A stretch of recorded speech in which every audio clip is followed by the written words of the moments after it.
আমার মনে হচ্ছে যে দিন দিন আমার ঈমান দুর্বল হয়ে যাচ্ছে। এক্ষেত্রে আমার করণীয় কি? তো আমরা সোশ্যাল মিডিয়ার যুগে বসবাস করছি, আর সোশ্যাল মিডিয়া যা করছে এর মাধ্যমে আপনি এমন সব মানুষকে দেখতে পান যারা আপনার চেয়ে বেশি বুদ্ধিমান, যারা আপনার চেয়ে বেশি সুদর্শন, যারা আপনার চেয়ে বেশি অর্থশালী, যারা আপনার চেয়ে ভালো বাড়ির অধিকারী, তাদের কণ্ঠস্বর আপনার চেয়ে বেশি মাধুর্যপূর্ণ, তারা আপনার চেয়ে বেশি মেধাবী, তারা আপনার চেয়ে বেশি জনপ্রিয়, তারা আপনার চেয়ে বেশি সুখী, তারা আপনার চেয়ে ভালো খাবার খায়, তাদের যা কিছু আছে তার সবই ভালো, যার কারণে আপনার মনে হয় যে আপনার যা কিছু আছে তার সবই খারাপ। আর তখন আপনি আল্লাহর কাছে বলেন, ও আল্লাহ, তাদের জীবন এত ভালো কেন, আমার জীবন এত খারাপ কেন? দিন দিন আমার ঈমান দুর্বল হয়ে যাচ্ছে। সম্ভবত আপনার উচিত কিছু সময়ের জন্য টিকটক বন্ধ রাখা, আপনার ঈমানের অবস্থার উন্নতি হবে। শয়তান চায় যে আপনি তুলনার মধ্যে জীবন অতিবাহিত করুন। প্রথম থেকেই সে নিজেকে আদম আলাইহিস সালামের সাথে তুলনা করেছিল, এটাই তাকে ধ্বংস করেছে। আর আপনি জানেন কি হচ্ছে এখন? সার্বক্ষণিক নিজেকে তুলনা করা ছাড়া আপনি চলতে পারছেন না।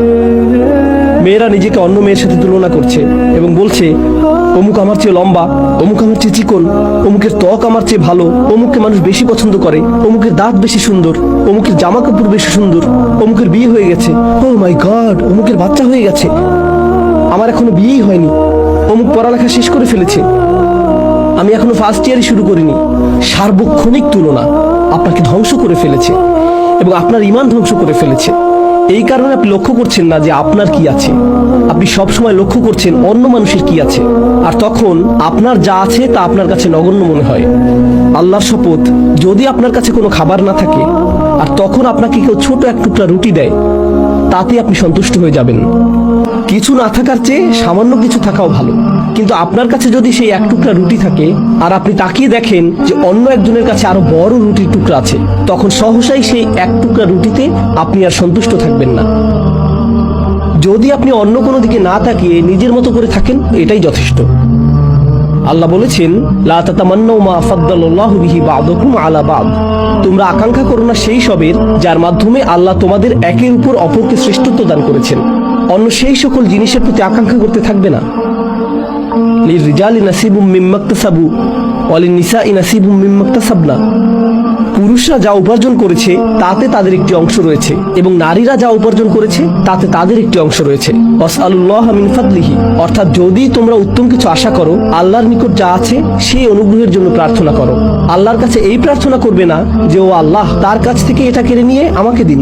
না না না না না, আল্লাহর নিকট যা আছে তা থেকে চান।